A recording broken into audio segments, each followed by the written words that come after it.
We have a large benefits consulting practice, which is industry agnostic. Welcome and thank you everyone for taking your time to come out today or join remotely on the phone. John Lovejoy, Director of Safety, Environmental, and Training with HB Next, will help us learn the difference between safety and compliance. Though different, both require equal attention to prevent accidents, incidents, and citations. HB Next offers safety services, environmental services, software, training, legal services, and energy solutions for construction industry, as well as manufacturing. They are also currently helping several of our clients with safety and loss control solutions and programs. Please welcome John Lovejoy.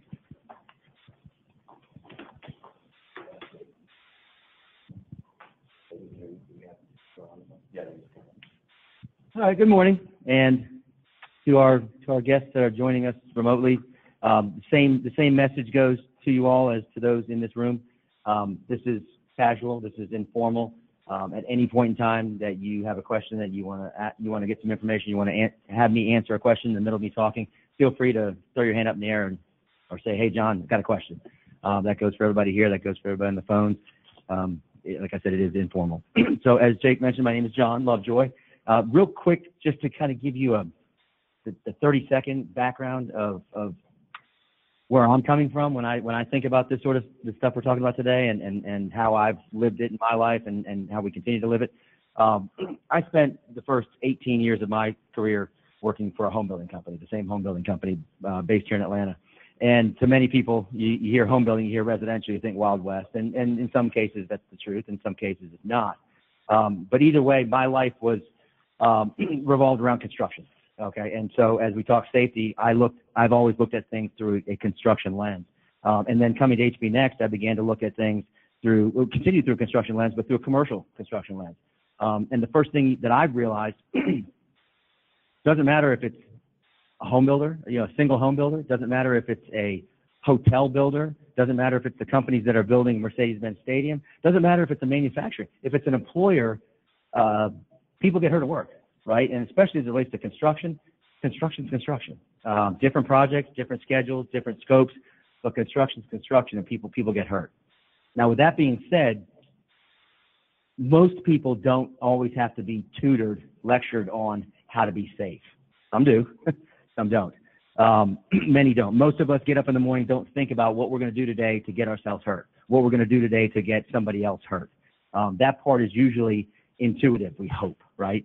It's the other side of the equation. It's what's going to happen if we get in trouble, right? Not so much getting hurt, but getting in trouble. Both sides are important. As Jake mentioned in his intro, both sides are very critical. Both sides have to be looked at the same way. And that's kind of where we start to fall down. Most people focus on the immediate safety side, keeping people safe at work, and they kind of fall down on how do we protect ourselves from a documentation standpoint and so on and so forth. So as we listen today, keep that in the back of your mind. That's really what we're kind of focusing on here. I think you could also, if you're talking safety in a workplace, whether it's at Kroger, whether it's in a manufacturing setting, whether it's in a construction setting, you could almost go to page 1 and say, read any book on parenting. And, it's the same set of rules, except for because I said so doesn't work in the place of business. But again, the thought is we've got rules, right? And you think about it from being a parent with children. We've got rules. The rules are there to keep our children safe, right? And again, it's easy to say because I said so, but every time we let them get away with something, we ramp up that risk that they're going to get hurt, right? We kind of let something go because maybe it's not that big of a deal. I've already told them once, I'll get them the next time, and then they get hurt, right? And none of us want that for our children. We don't want that in the workplace either. And that's really where we start to slip again, is kind of letting things go from a management perspective when we really shouldn't be. So keep those things kind of in the back of your mind as we go. Told you a little bit about who I am. Keep in mind while we're here today, it would be remiss while we're talking safety if I didn't at least have a quick conversation about safety in this room. Don't think there's ever been a fire in this building. Hopefully never will be. But just in case we had to get out of this building real quickly, there's a way in, way out, right? There's an emergency action plan in this building. And we all know that we're not going to take an elevator, right, if the place catches on fire, because it tells us we can't take the elevator. Does anybody here know what we might do if we had to get out of the building? we start by following exit signs, right? That's a good start, right? And we're going to make our way to the outside of the building. But again, think about this. 20 of us, 15, 20 of us in this room, and the place is up in flames, the entire building. How do we know? How do we know everybody got out, right? Same thing applies in a place of business, in any place of business, whether it's a manufacturing setting, whether it's a construction job site. When those people have to evacuate, we got to know who got out and did they get out safely. Head counts, things of that nature. I believe our count here right now is 11, right? That might change. We might have 12 in a minute, 13 in a minute. The folks on the phone, I can't help you, but 11 of us have to get out. Changing subjects just a quick bit on emergencies. Think about this for a second. First aid, medical emergencies. I'm up here talking away, and suddenly I collapse. Turn blue in the face. I'm not breathing. Anybody here? Show of hands. Anybody have a current CPR first aid credential? 1, 2, 3, 4, 5. I can't help myself, but right. That's actually pretty good odds, right? We're almost at 50%. If we had almost 50% everywhere, think about that. If you went to Publix tonight and 50% of the people in there were credentialed and certified and willing to help you with first aid or CPR, you'd feel pretty good about that, right? Pretty good odds in here. But let's say none of us ever got that credential. Or let's say those of you that got it let it slip and you were afraid to help because your credentials slipped. Or let's say you just forgot what to do. Or let's be honest, you just met me and I'm laying on the ground not breathing and I'm turning blue in the face and you don't want to get that close. What do we always do? Call 911, right? And again, this seems like a script, right? Because I've got it written up here on the screen, but these are the types of things that we don't always think about when we go to work, right? What happens when emergencies kick in? Who's going to do what? You'd be amazed how many people don't think to call 911, right? You get 911 on the phone. You ever called 911? What's the first thing they want to know when you get them? What's your emergency? Right, what's wrong? Who are we sending, right? They get that part taken care of, and then what's the second question? Where are you? Right, where are we sending these people, right? So think about that. I've just collapsed. I'm not breathing. Every second counts. Where are we?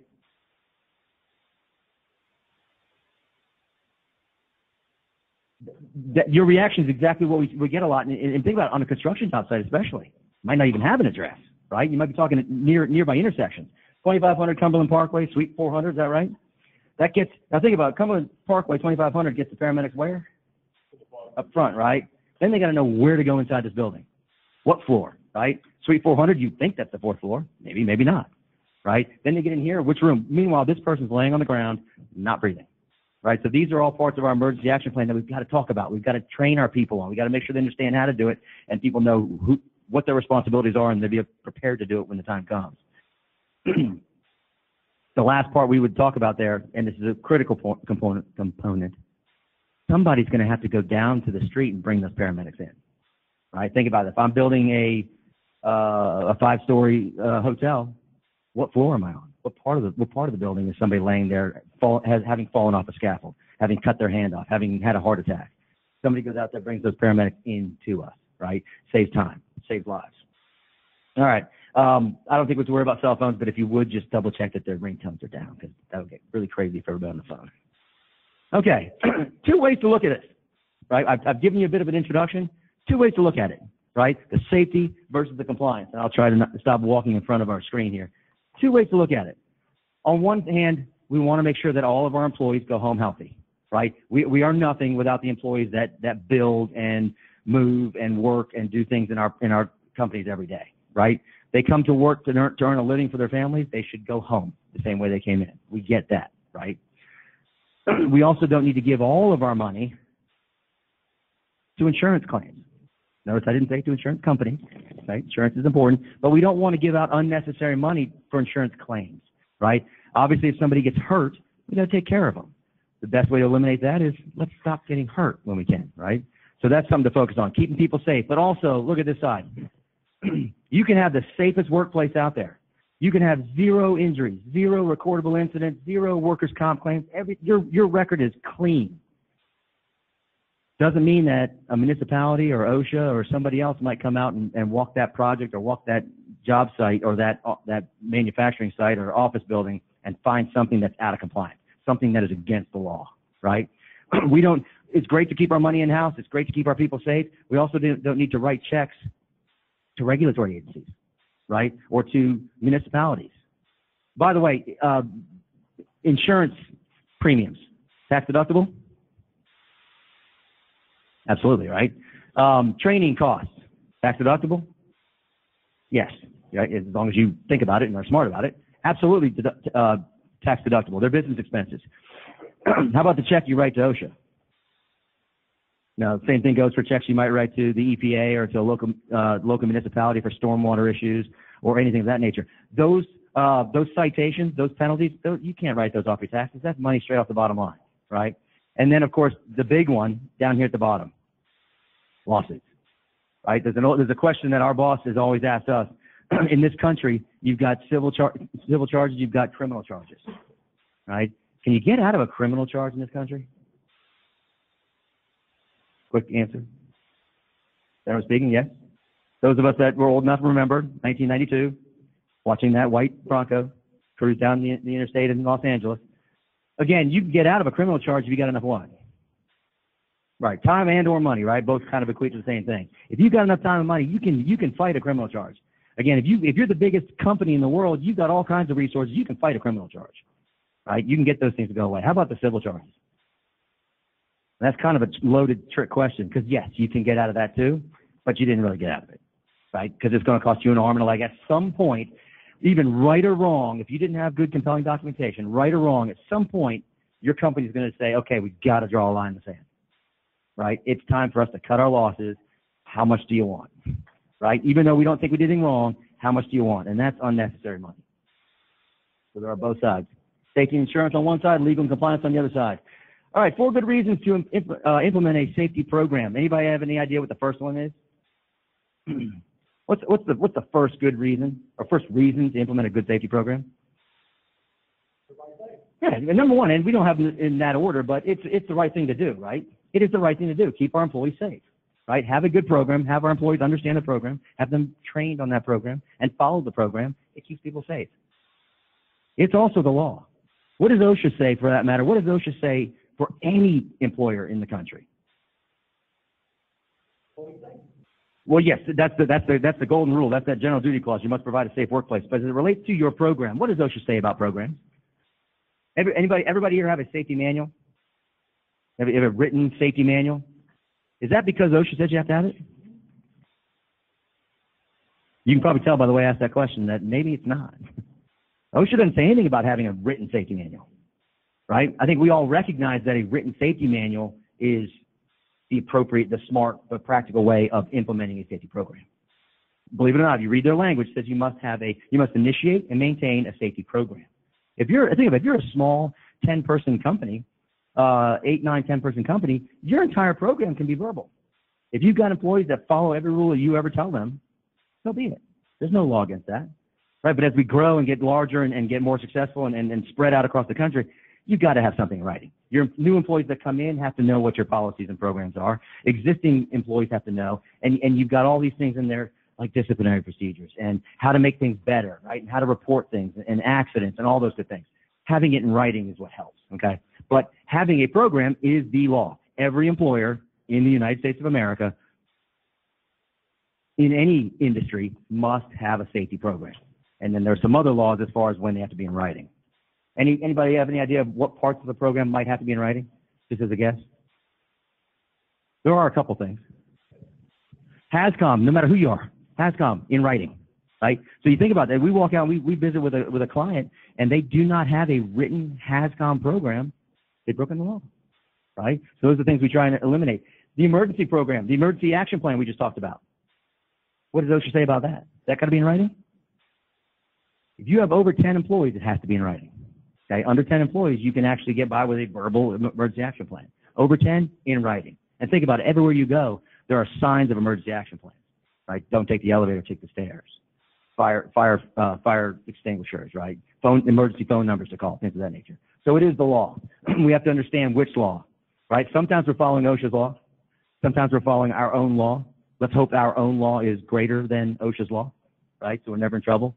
And sometimes it comes down to whatever your particular clients require of you. This is especially the case on a construction job site, right?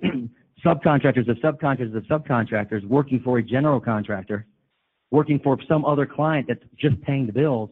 Well, whose rules are we following? The one that's the most stringent. And almost always that's going to be the person writing the check at the top, right? Because their name is on the sign, right? Their name is the one that ends up on the news when something goes bad, right? So their rules, we'll run into those situations where we have some rules that seem way over the top, and you get into those arguments about, well, that's not what OSHA says. Well, maybe not. But guess what? You got a contract, right? You get a contract with this client, and they say these are our rules.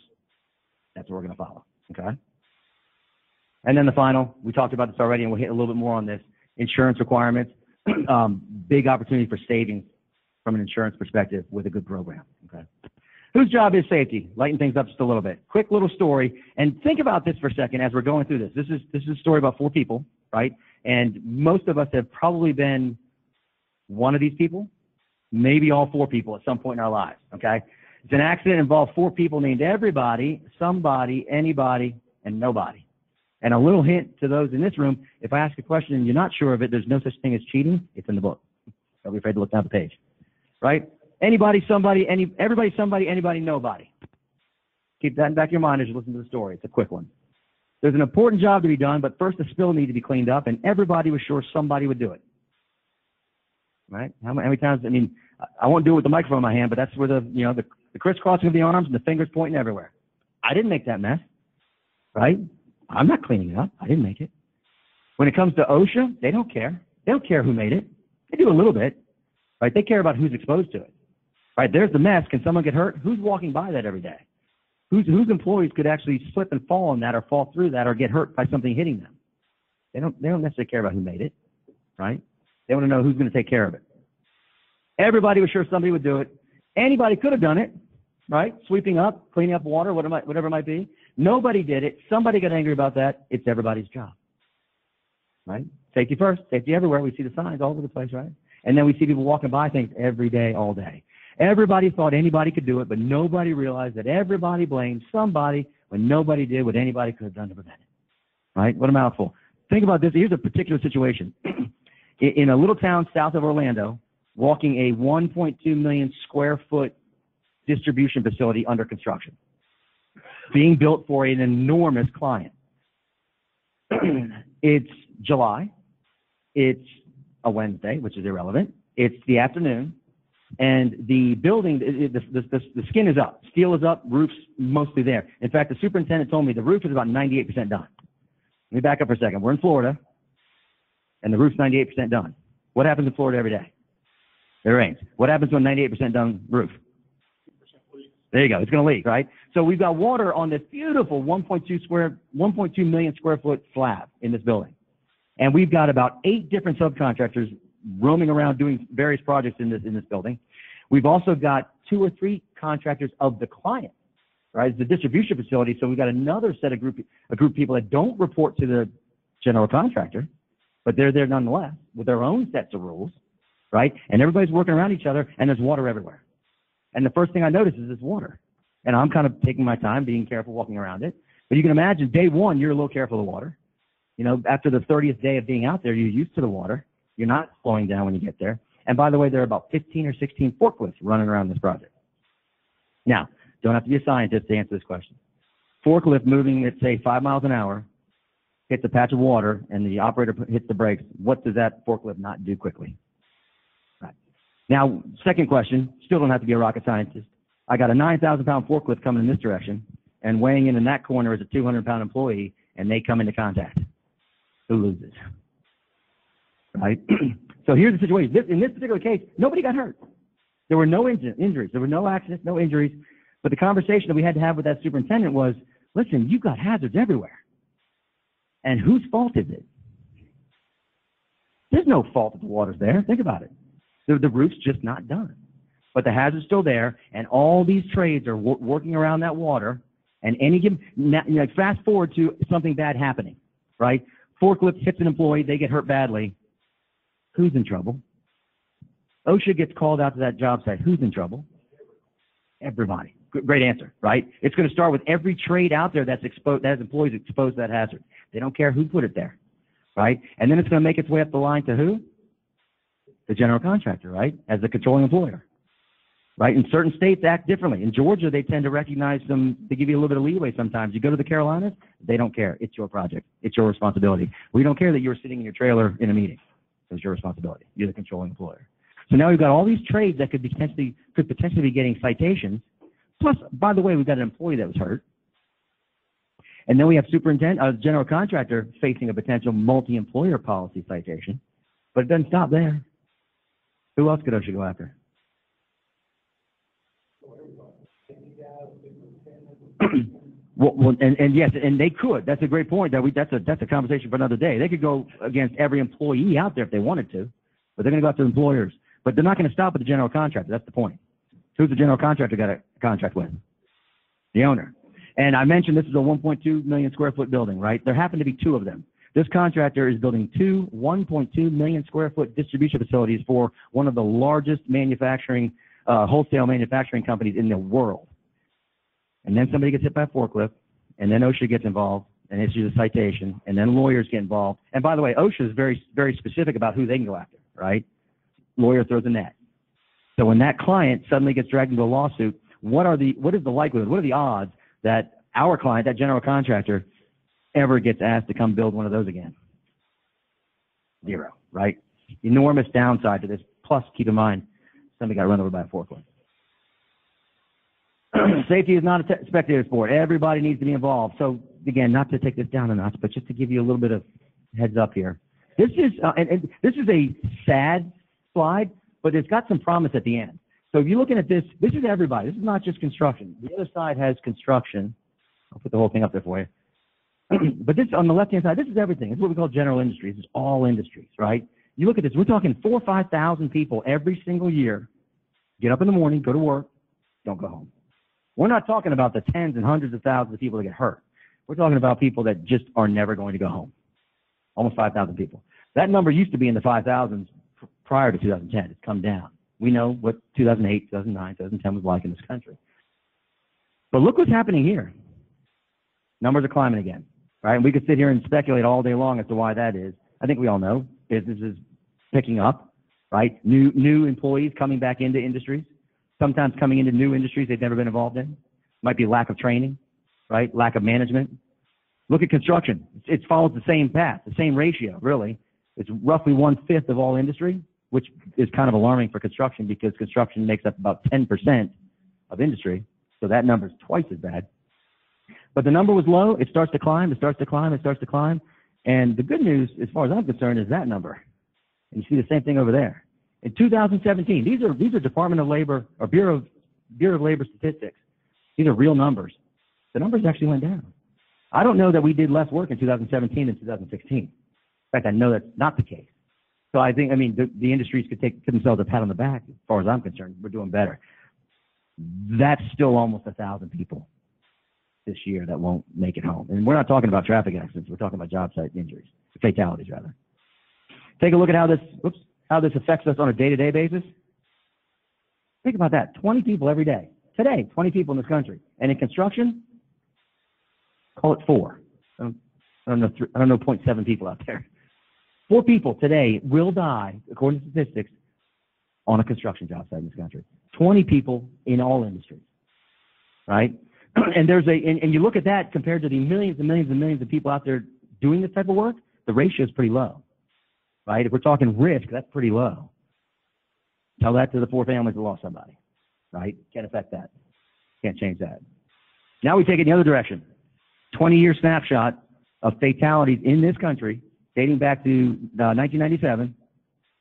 Those numbers add up to about 100,000. Over the last 20 years, 100,000 people. And think of how ridiculous what I'm about to say is. 100,000 people in the United States of America over the last 20 years died at work. That's unacceptable, right? That's nonsense. Okay. And I'll share a comment that a student of ours shared with us. I'll use better words than he did. He's kind of off the cuff, but we were going through a 10-hour class teaching these slides here, looking at these slides and talking about these accidents leading to fatalities, accidents leading to injuries. And this older gentleman in the back, he finally threw his hand up. He said, "Listen, I got to stop you." He said, "There's no such thing as an accident. And we're, well, sure there are. Look, there's the statistics that back it up. He said, no, there's no accident. He said, if I'm driving here today, think about this. This is pretty fair to say. If I'm driving here today and I hit that intersection out there and my light's green and I go through it and somebody runs a red light and hits me, that's not an accident. That guy, and he used a different word, but that guy screwed up. Right? I have a hard time of all the accidents and all the accident investigations that we do for clients. I struggle to think of one where you just throw your hands in the air and go, act of God.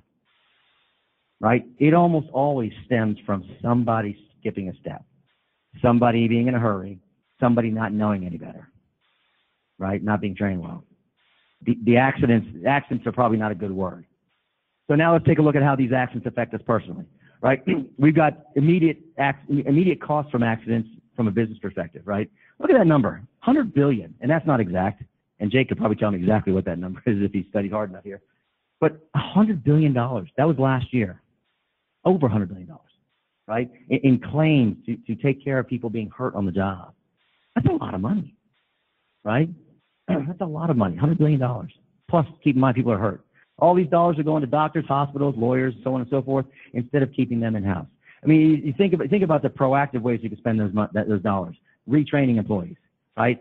Offering benefits, offering incentives, things of that nature, and just improving our conditions instead of pushing them out the door in lawsuits and things of that nature.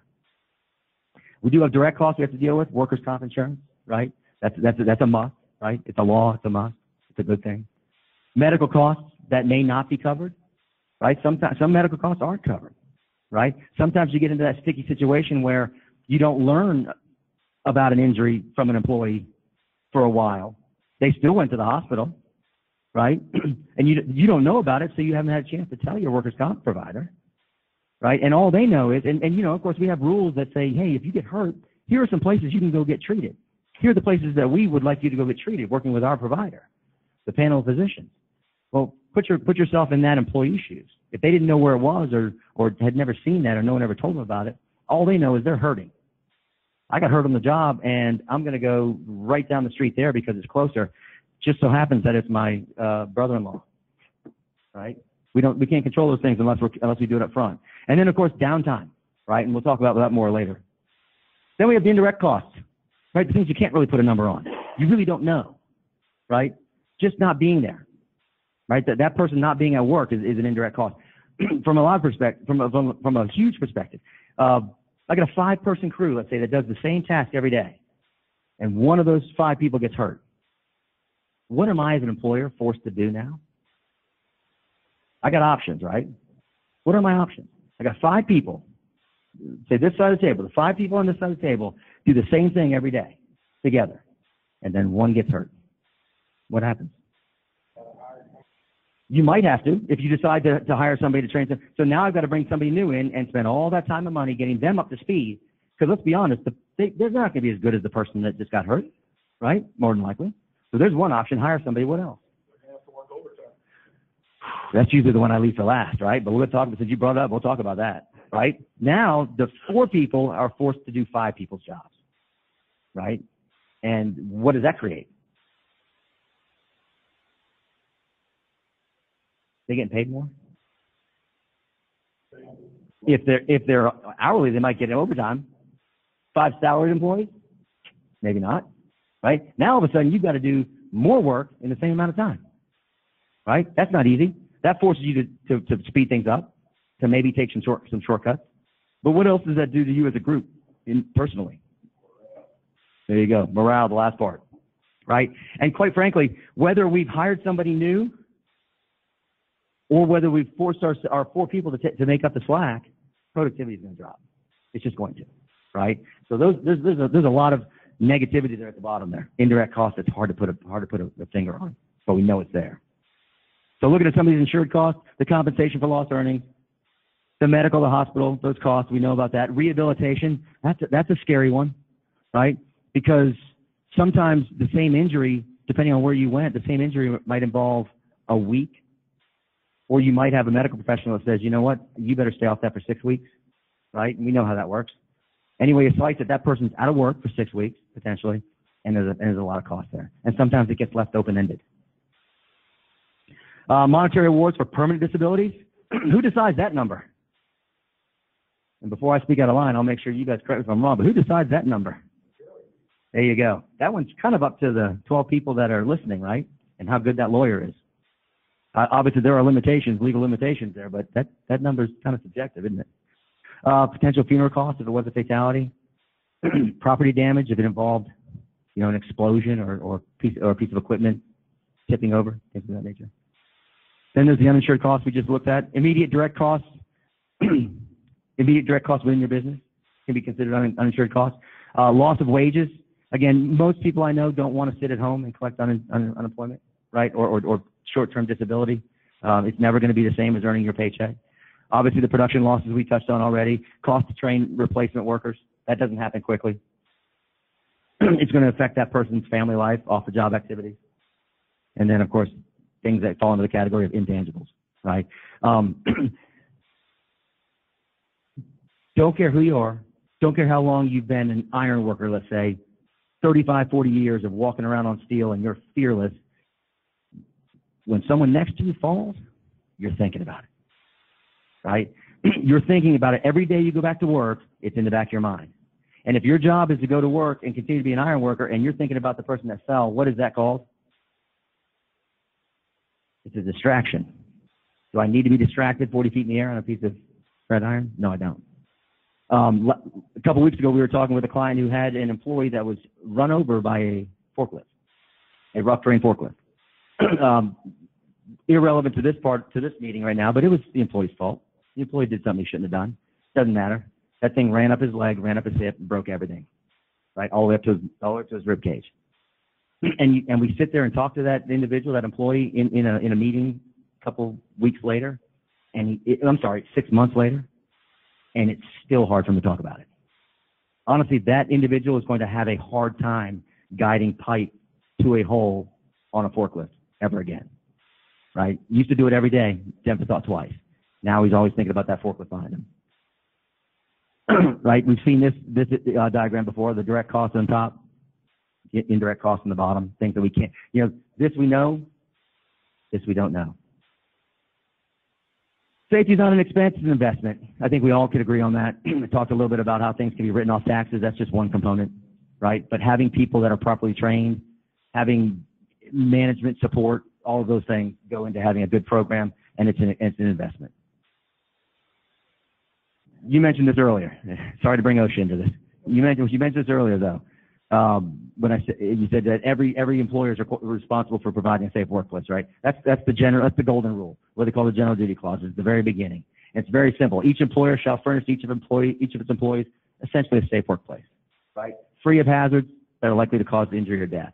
Keep in mind this was written in 1970, right? There was, in my opinion, a bigger need for it then, but the need hasn't gone away. But there's the first rule. 5A says each employer has to have a safe workplace, plain and simple. You look at the second part.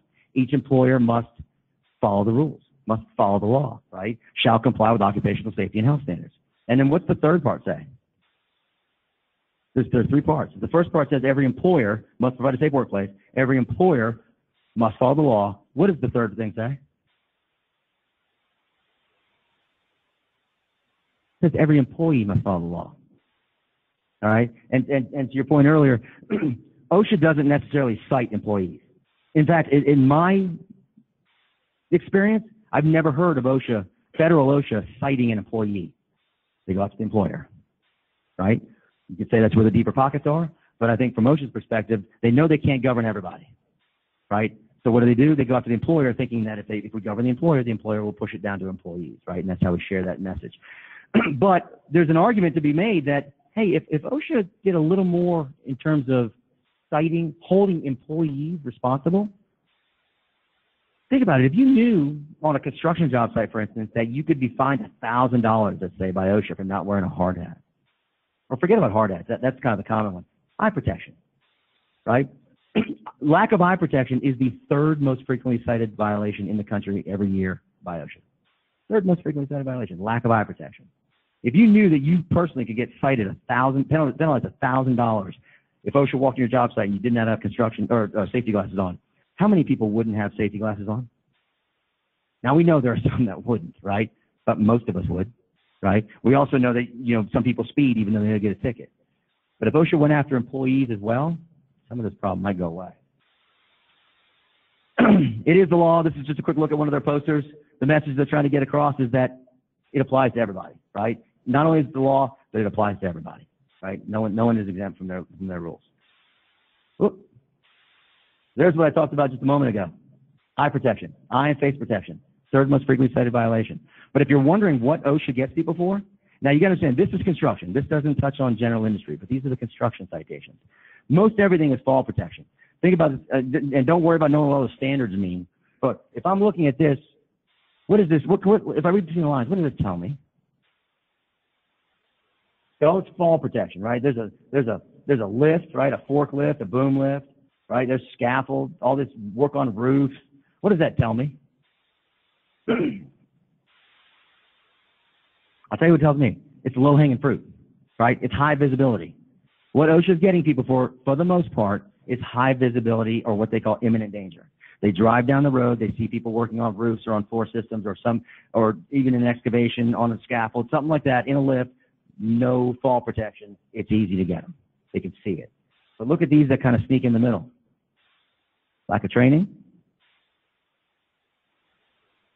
general safety and health provision, right? Where do those come from? If the other 7 or 8, and I call them 7 or 8 because the eye and face protection, that's not high visibility. Something else brought them in, and then they saw everybody without face protection or eye protection, right? But if I'm looking at these other 2, general programs, inspections by a competent person, and where's the other one there? I glossed over. Oh, training. How do they know about that? There was a death or an injury. Maybe not. It might have just been they came onto your job site because of a complaint, right? Or it could have been imminent danger. Something brought them out there. And again, there's the physical nature of the unsafe act that you can't hide from that, right? That's there. They saw it. They took pictures, took videos. That's that person that trained. There you have it. That's the first question you want to know. What are you doing out here? Have you been trained to do that? Have you been trained to recognize the hazards? And unfortunately, a lot of our employees don't know how to answer that, right? What do people on construction job sites and sometimes in general industry settings, manufacturing settings, what do we see people do every week? Oftentimes, once a week, like every Tuesday morning, let's say, or safety meeting, or sometimes called toolbox talks, right? And I would encourage you to, from this point forward, refer to that as safety training. They have safety training. The problem is that employee is asked a question about fall protection, let's say, and they may have had a toolbox talk that morning. But when OSHA asks them, have you been trained in fall protection, they're thinking, I haven't been through that class. I haven't been through that 10-hour class. I don't have the 30-hour. I don't have a fall protection competent person card. I don't have I don't have any of that. And so what's the answer that comes out of their mouth? Nope. Sure you have. You've had some training, right? But that's the thing, is what people say. So what people did is easy, but what we say is what really gets us in trouble. And unfortunately, it leads to revealing that there's lack of training, or in some cases, lack of a program in general. The law down there, that bottom one, and I'll move on off this slide. The law as it relates to inspections on a construction job site is that you have to conduct what they call frequent and regular inspections. There is nothing in there about documenting it. Is that the same rule in general industry? No. General industry, you got to document it, right? In construction, you don't have to document it. You better document it, right? That's the problem. OSHA walks up and says, okay, you're working on that scaffold. Did you inspect the scaffold today? Because there's a requirement, right? Did you inspect it? Yes, I did. Did you inspect the job site today? Yes, I have. Before I put anybody up there to work on that roof or whatever, I walked the job site and did an inspection. OSHA says, that's fine. Can I take a look at your inspection report? I didn't get to it yet. You break a law? And at that point in time, OSHA is going to say, okay, I think I believe this guy, or I think he's feeding me a load of you-know-what, right? And depending on whether he thinks they can get you or how your company is going to react to a citation, 3 months later, you get a citation in the mail, and it's for lack of an inspection. Can you get out of that?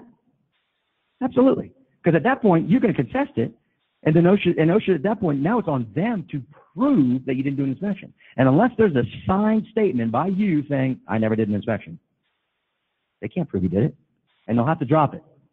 And how many thousands of dollars did you pay out to attorneys and other consultants to get that citation to go away? Whereas that single piece of paper in that inspection logbook right here makes them go away right there, then and there that day, right? We're working safely on that scaffold, but we don't have the compelling documentation to prove that we did everything right when they come and ask. There's your compliance versus your safety, right? Anybody know what the penalties by OSHA were 3 years ago? Almost half. Yeah, it's grown a lot. Up until 2016, the maximum penalty for what's called a serious violation, which this is anything fall protection, any of the big four they call it, fall protection, excavation, things of that nature, electrocution, used to be up to $7,000. That was the maximum penalty, $7,000, right? Now, keep in mind, too, the difference, people say, well, what's the difference between a serious or an other than serious? Notice the penalty is the same, right? Serious or other than serious. As an example, OSHA walks on your job site and sees 25 extension cords on the job site, and 24 of them are in great condition. One of them's bad. Did you break the law? Yeah. Is that necessarily going to get you a citation? No. They see 24 good ones, that one bad one, get rid of it, we're good, right? But they might still hit you with a less than serious violation, or citation for that violation. Now they walk on that same job site and see 22 bad cords, there's a serious violation, right? That's how that thing breaks down from time to time. The repeat and the willful repeat's pretty straightforward, right? You did it once, we caught you again, there's a repeat. They can go back 5 years on you. Keep that in mind.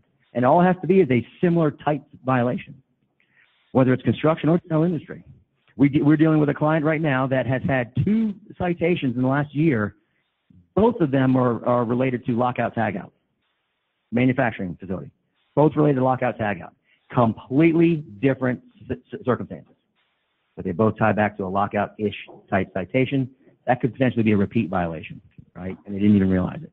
Well, in 2016, OSHA decided to catch up with inflation, and they raised all their prices, right? Think about that. A willful violation, or even repeat, could be $132,000. And keep in mind, $132,000 per violation per employee, right? If they wanted to, they could throw the book at us, right? We've got to be careful of that. Big dollars. Think about this now. On the job site, and this is a construction scenario here. On the job site, we've got our general contractor, right? We got one general contractor, and then look at the crew of folks we have on the job site. We have 7 subcontractors, and here's where it gets scary. 4 subcontractors, 1 subcontractor, right? And when I say scary, what's scary about this is half the time we don't even know they're out there, right? Because we're paying them, and they're paying them, and they're paying them, and they don't even know they're there, right? That's a great situation to be in when they get hurt, right? We got 14 entities on the job site. Agreed? Is that what that adds up to? 14? Agreed? Think about these questions. How many of those 14 entities need to have a business license to do work?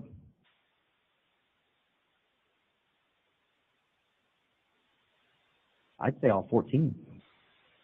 As far as our local governments in the state of Georgia are concerned, they all need a business license to do business, right? How many of them need to pay their payroll taxes? That's a separate conversation too. But yes, all of them are required by law, right? All 14. How many need to have insurance?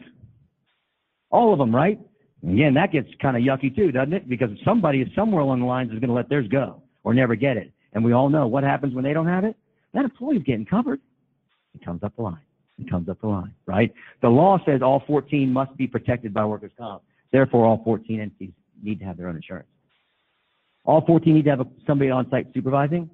And here's the magic question, the 2 of them. How many of them need to have a competent person on site? Every single one of them. I'll come back to that in a second. How many need to have a current safety manual? Now remember, I told you earlier, the law says program. So when I say need a current safety manual, I'm saying how many should have one? All of them. Right? That's one of the things that happens in our world is the people at the bigger, more sophisticated, gigantic companies have these big programs. And the further we go down, the further that starts to go away. Next thing, there are 2 bad things about that. What's the first one? Big companies got a big program, start going down the ladder, and the smaller and smaller and smaller subcontracting companies or vendors don't have a written safety program. What's the first problem with that? Why do we have a safety manual in the first place? To make sure our employees know our rules, right? So we can train our employees by it. You get down to that level, you've got employees now that don't know what your rules are, may not have been trained. Here's the second side of that. And that part, if you think about it, is pretty straightforward. Here's the other part that a lot of people don't think about. OSHA comes onto your project and they see this scenario, the third tier down, right? A third tier subcontractor doing something wrong. That's the first person they're going to go talk to, right? The individual working in the excavation or working up on a roof. They want to talk to those people. And more specifically, they want to talk to a competent person who's in charge out here, right? And they ask them about their safety program. What safety program? So do you have a manual? No. So whose rules do you follow? Now, before you answer that question, what's the purpose of having subcontractors versus just self-performing everything with employees? In some cases cheaper, some cases not, but in many cases cheaper. Aren't we also trying to keep a bit of a separation, right? Keep a little bit arm's distance, right? There's some legal stuff there, some legal buffer built in by having subcontractors. What happens when OSHA asks them what program they follow and they say, we don't have a book? And they say, well, then whose rules are you following? And they point at your company sign, right? You're trying to demonstrate that they're subcontractors, and what did that employee just tell OSHA that they are? They're your employees. At that point in time, OSHA says, well, you know what? They're following your rules. They're following your programs. You pay them. You direct them. I guess they're your employees. And guess where the citation's coming? Straight, direct access to you. Competent person is a very misunderstood term. And as we move on to the next slide, what makes somebody a competent person? Anybody know? Ability to recognize the threat and the authority to correct. Perfect. That's a great answer. That's not exactly what the law says, but that's a good way of saying it. Is there a competent person in this room right now? Look, tricky question too. No, because we're not on the construction job site, and competent person is a construction term. That's not a fair question. Sorry. There's no competent person in here. There may be people in here that have all that knowledge and know how to recognize hazards, and when on a construction job site are authorized to do things about it. But remember, in here we don't have that. But I don't care where you work. People need to be trained to act like competent persons, right? Take that corrective action. Have the authority to do that. But on a job site, that's it. You have the knowledge of the work you're doing, the laws, unsafe practices, and then how to correct them. And that's one of the biggest mistakes that companies make is superintendents, foremen, supervisors, leaders on projects, on job sites, not exercising corrective action. Now, that's not entirely a fair thing to say either. Who here has been a superintendent or is currently a superintendent? Do you ever recognize unsafe acts or conditions on your job sites? Just every day, right? I mean, if you say no, we shouldn't talk anymore because you're not being honest with me, right? It's construction. It's going to happen. We're dealing with human beings.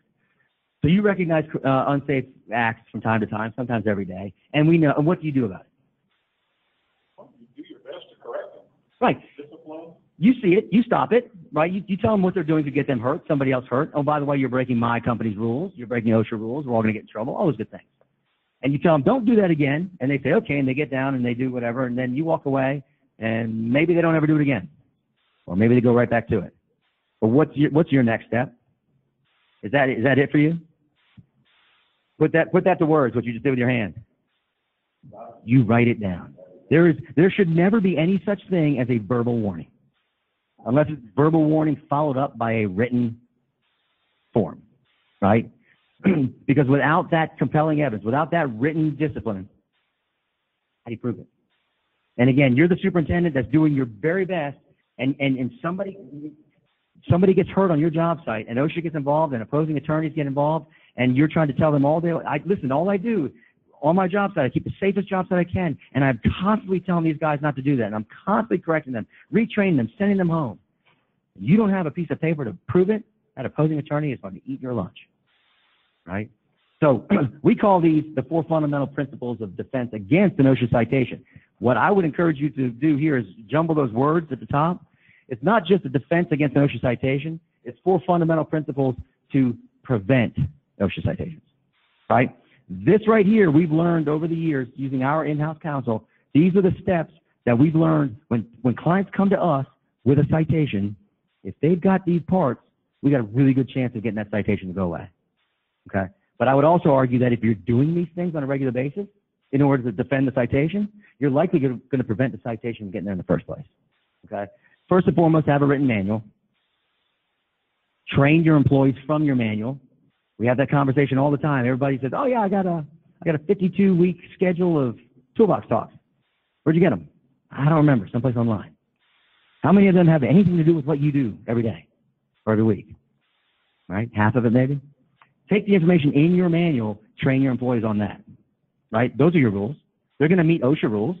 Right? They're also going to have good, safe practices. And oh, by the way, your company might have a couple of rules that go above and beyond OSHA. Quick example.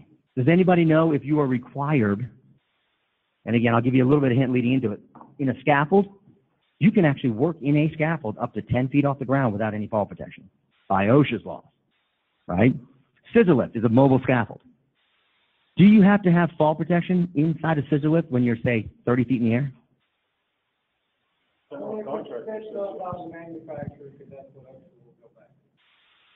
Well put, and we skipped a couple steps. Because what I forgot to tell you is that, first of all, yes, you must have fall protection over 10 feet. What is your fall protection? Board, mid rails. Yes, it's the scissor lift itself, right? It's the scissor lift itself. Those rails provide your fall protection. You don't have to be tied off to the scaffold. That's really the question I should have asked. Do you have to be tied off? By OSHA standards, no. By manufacturer standards, maybe, right? They may require it.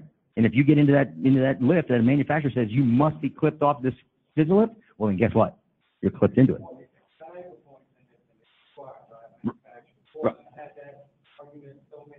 And it's and they'll always go back to the owner's manual on that one and get you. Yeah. And the other side of that is, so some employers have just said, you know what? This is our rule. We don't just make our book comply with OSHA. We're saying, you know what? Every single one of our employees in a scissor lift is going to be clipped off all the time. All the time. That's not because OSHA told you to. That's because you don't ever want to go below OSHA. You also don't want someone to take a chance of stepping up on that rail, falling, and getting hurt. And oh, by the way, nowadays, most of the people you go work for, they're going to require it anyway. Right? You're covered. Second side of that one, boom lifts, aerial lifts. You have to be clipped off in those. Absolutely. And those are, I've had this conversation with people. That's a scaffold. They say, oh, only at 10 feet. Mm-mm.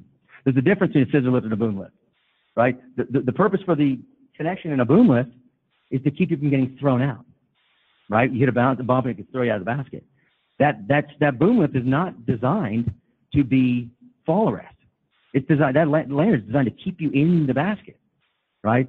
And so a real life, unfortunate, true story, 2 years ago in Florida, by the way, in Florida, in 2017, in the state of Florida, more, fall protection is always number one in terms of fatalities, right?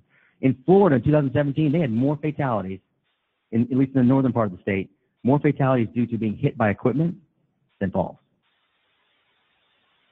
Well, it's good that the falls went down. It's bad that unfortunately, they had a lot of cases. And one in particular, a vendor, call it a Sunbelt, something like that. A vendor was delivering an aerial lift, a boom lift, to a job site. Pulls up alongside the road, parks the lowboy. The driver gets out, hops into the lift, self-operated, right? Basically just driving it off the lowboy down the ramp to park it. Didn't clip off.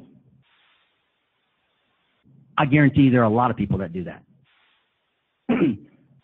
What he couldn't plan for was the vehicle coming about 70 miles an hour down that road, texting.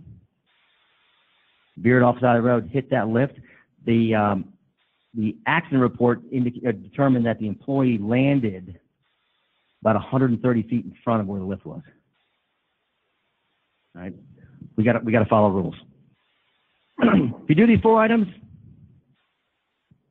and you do get a citation, you can begin to make an argument of what's called either employee misconduct or even subcontractor misconduct. The subcontractor misconduct is more on the construction side. The employee misconduct can go either way.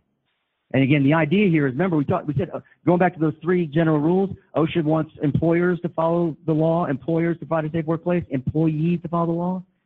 If you demonstrate that employee had been trained, that you have a program in the first place, you have rules, the employee's been trained, you do inspections to make sure that they're actually doing what they're supposed to do, and then when they do break one of your rules, you discipline them. If you can prove all that, if you can provide all that compelling evidence to OSHA, oftentimes, depending on what state you're in, they'll make that citation go away based on employee misconduct. They say you've done everything you could as an employer, we can't make the argument that this is your fault anymore. But again, it's got to be very compelling evidence by documentation. That part makes sense to everybody? That's kind of the biggest part here. A couple quick scenarios here that as far as what OSHA has been doing lately to try and ramp up their efforts. On December 17, 2015, OSHA and the Department of Justice put employers on notice that serious jail time could be in their future if employees die as a result of violations of their laws. Now, there's always been an opportunity there, right? But they never put people in jail, right? And in 2015, they said, you know what, we're going to work with the Department of Justice. We're going to get some legal backing here. And when we feel like somebody has committed a willful violation and egregious actions leading to that willful violation, we're going to send this to the courts and get somebody thrown in jail. The biggest activity that this affected is excavations. Way more so, because fall protection is a little odd. Electrical hazards can be a little odd. Those are things that could literally pop up in a matter of seconds, right? Whether it's on a construction job site or in a manufacturing facility. Everything could be running smoothly and all of a sudden a scenario changed and somebody's exposed to a hazard. That's hard to prove willful. You dig a hole in the ground and you don't do it properly and you put people in the ground working in that hole, that's willful all day long. If somebody dies, it is always, always, always willful. OSHA will always bring a willful citation, right? And now they're saying, especially with excavation, they will try to put people in jail. Over the last 3 years since this thing came out, there have been 3 company owners, and they all happen to be up north. One in Chicago, one in Boston, one in New York. All 3 company owners spent at least 18 months to 2 years in prison. That might be the one I'm talking about in New York. There's 2 guys. The original suggested penalty sentence was 10 years, and they knocked it down to 2 years. Didn't know the extent of my injuries until I was examined by my lawyer. Unfortunately, true, right? Don't leave it up to the lawsuits. Last couple things here before I wrap up. As it relates to recording injuries and accidents when they do happen. So everything we've talked about so far has been the documentation of on-site activities, office activities, wherever you might be working, and then safe practices, training, inspections, documentation of all that good stuff. Well, then we know that people do get hurt. What are we required to do by law when people get hurt? And this is not a full class on 1904, the record-keeping standard by OSHA. It's just hitting on a few high points. But if you're ever involved in that sort of part of your business and you need to know these things, 1904, obviously it's not exciting. It's record-keeping. But it's probably one of the best written standards that OSHA ever wrote because it's written kind of as a question and answer. Well, how do I know it's work-related? Your answer, right? How do I know if it's pre-existing? Here's your answer. So it's a very easy read if you ever have those kind of questions. But we'll go through just a few bullet points here, and then I'll wrap up and see if anybody has any questions. The purpose of 1904 is to require employers to record and report work-related fatalities, injuries, and illnesses. This has been a law since 1970.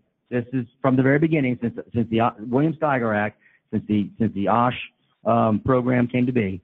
Employers have been required to document and record and report injuries and illnesses to their employees. And there's a couple things behind that. One, OSHA wants to know about it. They want to have statistics. They want to know, are we doing better, worse, those good things.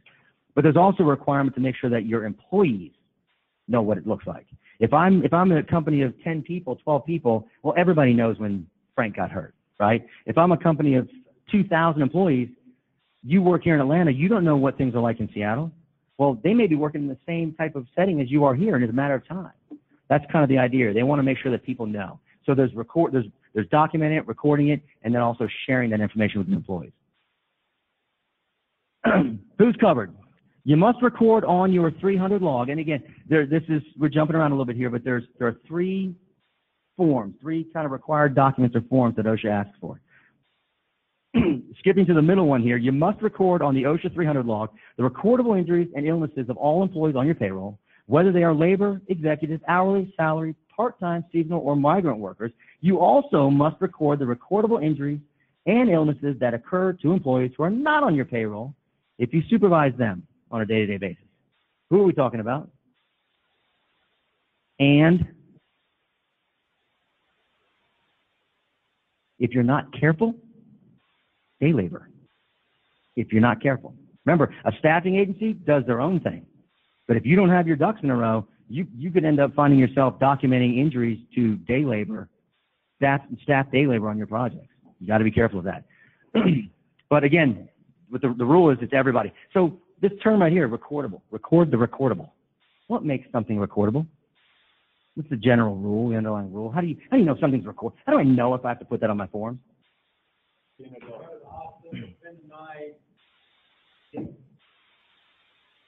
By a doctor. Band-Aid. If I put a Band-Aid on you because you're injured, basically, you put a Band-Aid on yourself. Just the first step. So a couple, very close. So a couple of general requirements. Number one, it's got to be work related. That sounds easy, but what's work related these days, right? We had a contractor, a client whose employee had to leave work because he was so violently ill. Now, they were working in July. It was hot and sunny. They were a utility contractor working out on the side of the road. He got so violently ill in the afternoon that they set him aside, gave him some water, and put him in the shade, and sent him home. Somebody took him home. When we finally got the full story, remember, they're working on the side of the road. The night before, well, probably a week before, however long it's been, somebody hit a deer. There's a deer laying on the side of the road, hit by a car, and this guy was working near it. Would you call that work-related? Now, again, if he just got overwhelmed by the heat, absolutely, that's work-related. Do you need to record that? If an employee was working and there was a deer carcass off to the side, over the hill that you didn't know was there, but it made you so sick, you had to go home? You can't make this stuff up, right? The answer to that, no. Would somebody try to argue that it is? Sure. The answer there is no. That's not work-related. That's not part of your normal work, right? Now, all the cars driving down the road, that's part of your work. Somebody swerves off the side of the road because not paying attention, hits you, that's work-related, right? So again, there's a lot of thought that goes into that work-related side. Now, before I hit the annual summary, work-related is number one. You got to be careful of pre-existing injuries, right? A pre-existing injury could still be recordable, right? Even if I hurt myself someplace else, right? I'm hurt way before I came to work here, and then my job, I have a bad knee, let's say, and I step off the ladder the wrong way and I re-injure that knee, that's recordable. A lot of people think it's not. That's recordable because the actual work task re-injured it, right? So be careful there. So it's work-related, certain pre-existing conditions, and then there's one more part that gets a little bit kind of gray for some people, and that's when you're working. Where was I when it happened? Was I actually at work? I leave my house in the morning. I go to the office, and I'm there for the morning, and then I leave at lunchtime to go to a meeting. Right? Let's say Tony is headed to a sales meeting in the afternoon, so he leaves the office at 11:30 and grabs a bite to eat on his way. Stops off to just get a burger at McDonald's on his way to work to a meeting, and he slips and falls. Is that recordable? Yeah, meeting mandatory from the company, is in the company's part, if they buy gas, all kinds of stuff. As it relates to OSHA, it would be recordable. What you're getting into now is some of the coverage. Was he on personal time versus business time for insurance purposes? As it relates to OSHA, if he was just simply stopping off for a burger on his way to an appointment, they're going to call that work related. Okay, as far as recording that for OSHA purposes. When I go out of town, this is the one that a lot of people misunderstood. When I go out of town, I'm gone for 4 days. I check into a hotel tonight. Right, I'm there for work. And I'm coming down the stairs and I stumble and I fall and break my ankle. Recordable? People used to mistakenly record that. It's not recordable. And there's a very specific definition. Again, if you read through 1904, it'll tell you this. When you have checked into what they call your home away from home, you checked into the hotel, they look at that as though you went home to your own house and you fell down your own stairs. Yeah, so if you left and you started down those stairs, you were on your way to work. Good point. I wasn't specific though. Headed down the stairs for dinner that night. Okay. No. But you're right. Headed down the stairs to get in my vehicle to go to, then it could be. You're right.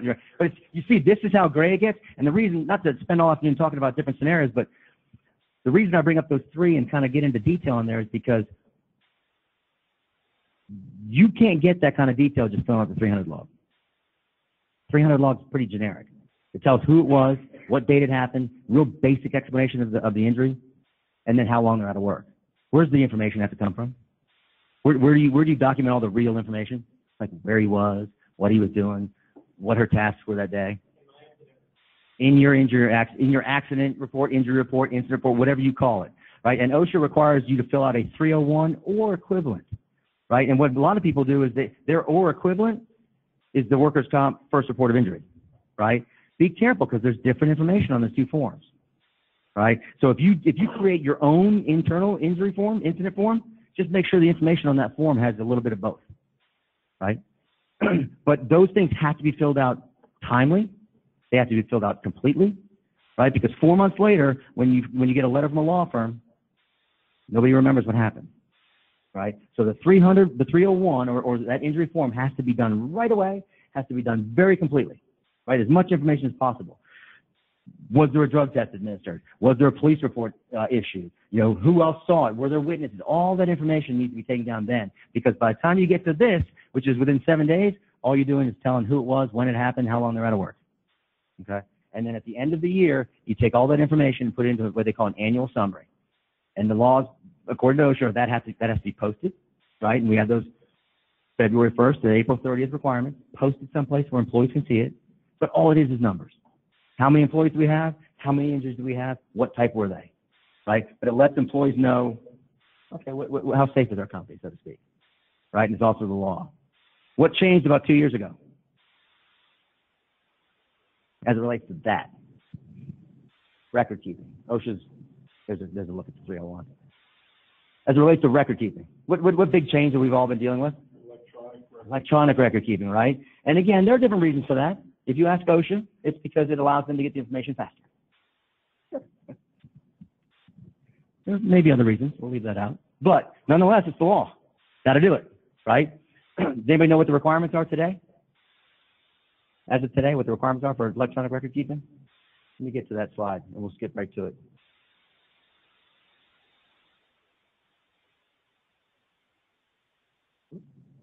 That was the next one. In 2017, they required you to submit your 300A, just your 300A electronically, okay, going through their portal. Now you have to submit the 300 and the 300 log and the 300A from the previous year, okay? And then going forward every year you have to submit that. Does that mean, think about it, does that mean you don't have to post it anymore? What do you think? It doesn't. You still have to post it. Right? The electronic record keeping, the electronic submittal, that just satisfies one half. That gets the information to OSHA. And again, you think about it, in years past when we filled out that 300A, we weren't submitting that to OSHA. You just filled it out and posted it and then kept it. Right? And if they asked for it, you had to give it to them. Now we have to give it to them. But the requirement to post it hasn't gone away. So don't forget that. You do electronically, that's great. Don't forget to post it. And by the way, when you post it, take a picture of it. Right? That's your proof that it happened. Any questions on the record-keeping side? I think we're about wrapped up. These last couple of slides are things that we can also talk to you about a little later on, but how do you go about keeping these documents? What does everybody do today as far as a 300 log or a 300A summary? Do you use, or do you know what your company does? Do you use OSHA created a great little Excel spreadsheet years ago. Is that what everybody still uses? Yeah. And I'll tell you, there's pros and cons. It's a very user-friendly form. It really is. I can't tell you, every time we get a client that gets sort of in trouble with OSHA, and OSHA asks them for those forms, and they say, let's give us your last 3 years of 300 and 300 days. It's never quick. Right? It's never quick. That person's on vacation this week. Right? We got to figure out who did it last. In my case, in my former employer, my old boss who got let go in the downturn, he kept all that information. Guess he never shared with me when he left. All those old files, all those old file server folders that kept that information. Find a place, find a good, safe place to keep it. Right? Find a good online way to maintain that documentation. Because you never know when you're going to need it, and you need to get it quickly. Anybody know what the law is? If OSHA asks you, by law, to submit that paperwork, do you know how long you have to get it to them? By law? 4 hours. Now, Granted, many of them will say, get it to us tomorrow if you need to. But the law says 4 hours. And if you don't have that conversation and get permission to get it to them tomorrow, they can hold you to it.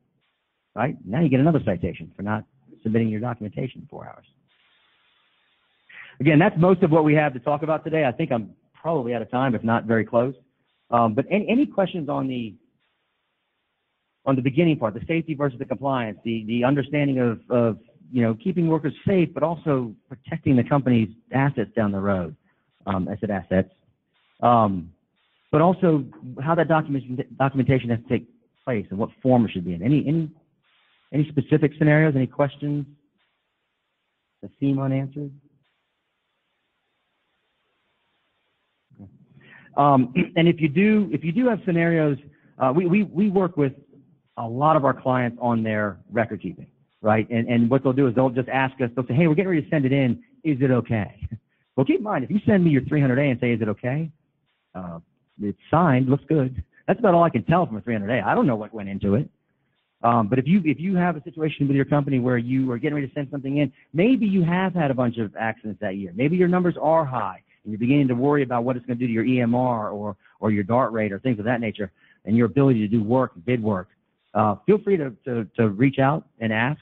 And again, if we have all three steps, right, the initial information plus the 300 logs plus the summaries, we can kind of help you decipher where you may have some pitfalls.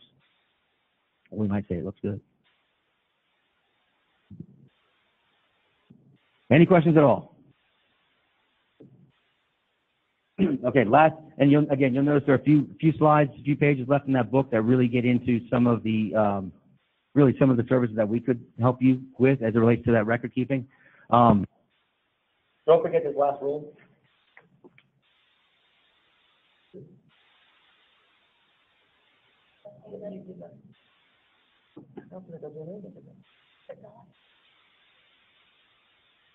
Wore it out, didn't it? It did. For those listening at home, this is a rule that changed about 2 years ago, okay? Somebody gets hurt on your job site. There's a big difference between recording that injury, that's what we just got done talking about, and reporting that. When I say reporting, what am I talking about? Calling OSHA, notifying OSHA, okay? The rules are very simple. It used to be 3 employees. It's changed now, about 3 years ago, to if you have one employee, one or more employees that was injured on a job site and was taken to a hospital and checked in as a patient, inpatient admission. This does not mean they got transported by an ambulance to the emergency room and sat there for 6 hours and then released. That's not reportable. Don't call OSHA for that. Okay, but if they were checked in, then you got to notify OSHA. Okay, and the term that they use is notify. There's 2 more, and I'll come back to that hospitalization one. Loss of an eye, right? Or which literally means that, sorry, it's lunchtime. Physical loss of an eye, or impalement. I'm sorry, amputation. Amputation, loss of an eye, or one or more people checked into the hospital as an inpatient. Those require notification to OSHA within 24 hours. John, you going to say? Amputation too is interesting. You think amputation, you think like a war amputation, they had lost an arm or something. OSHA's definition of amputation is an eighth of an inch of a fingertip. So we've had a lot of companies come to us and go, well, we didn't realize this was an amputation. We didn't report it. You would never think that, but that's how they define it. The other thing that's interesting about this part, if you're in a motor vehicle, one of your workers is driving to point B, do you have to do the reporting? Nope. There's an exclusion only if it's in a construction work zone. So it's right on the reporting page on OSHA. I was just checking it because this came up in another meeting. We were meeting with the DOT fleet manager. He actually told me. I would have thought too. I would have said the same thing you did, that it had to be reported for a work vehicle going to while working on a public highway. The way they read it, and I got it right here. If it's purely employee transport. Well, yeah, it says right here, employers do not have to report an event if it resulted from a motor vehicle accident on a public street or highway except in a construction work zone, occurred on a commercial or public transportation system such as airplane or bus, all hospitalization for diagnostic testing or observational. What is our construction work zone? That- Just driving down the interstate. So the interpretation there, if I'm driving down the interstate and something flew off a truck of a road construction next to me, no, that's not the same thing. But be careful. If you're say you're pulling material or equipment, that's a construction zone. Employers do not have to report that. Motor vehicle accident on a public street. So I report it to Warren County. Oh, absolutely. Still working with it, yes, in that respect. Right, yeah, you just don't have to report that. Right, that's what we're talking about is that 24 or 8 hours. Or 8 hours, right, okay, good. Yeah, and I'll give you that's all I'm saying. Be careful of the terminology, right? There's recordable and reportable. When we say reporting, we're talking about calling OSHA, notifying OSHA. So two last points there, and John touched on it there. I mentioned if you're checked in as an inpatient, if you're actually checked in as a patient in the hospital, there has to be notification made to OSHA within 24 hours. But if you heard what he said, if you were checked in for observation purposes only, or diagnostic or observation purposes only, that's not reportable. And that happens more often. Somebody falls, if you hit your head, they're gonna keep you there for observation purposes. Concussion protocols and so on, more often than not. So be careful. Just because they stayed overnight doesn't mean you have to call OSHA. Right. Another really true story. About 4 years ago, I was electrocuted on the ground. Technically died, was revived from it. Well in the ambulance, gets to the hospital, was in a coma. OSHA said they had to report it within 8 hours for a fatality. We were like, well, wait a minute, guy's still alive, but he had died. Right. Never would have thought. I mean, the guy literally would have been alive. And that one was sick. Yeah, that one was sick. And the second side of that is, I hate to be morbid about this, but not everybody dies immediately. Sometimes people are involved in serious accidents and their injuries involved where they're transported to a hospital, they're in the hospital for 2-3 days, and they die of their injuries 2-3 days later. That's 2 notifications to OSHA. You had that 24-hour period to notify them of the inpatient hospitalization, and then 3 days later, if they pass away, you've got to call them again. So there's 2 notifications there, but also don't be fooled by the fact that, because remember, sometimes OSHA shows up whether you call them or not.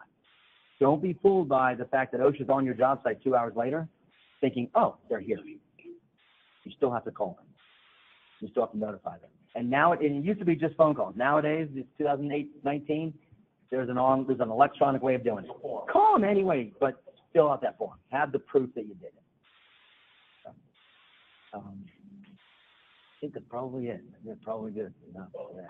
The only other thing I would add is, this is interesting, this is another legal, I went to one of the OSHA attorneys.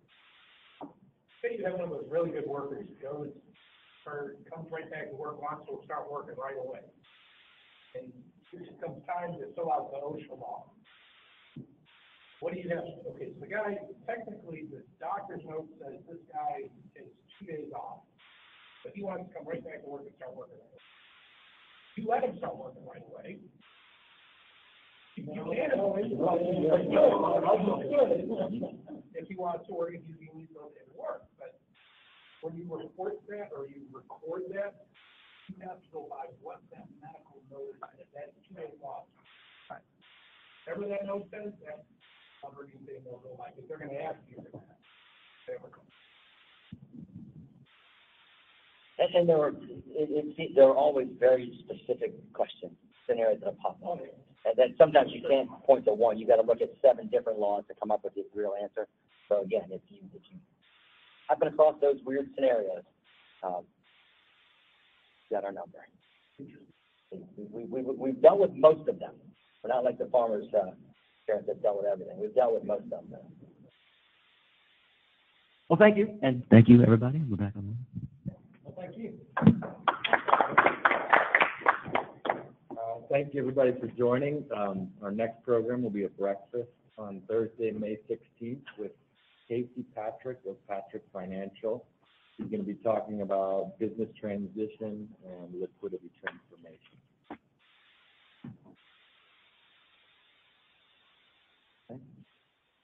Thank you.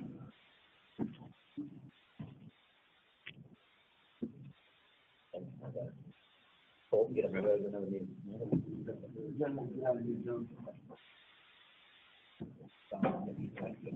Thank you.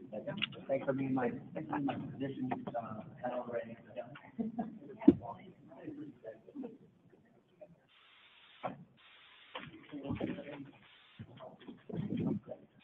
Thanks, John.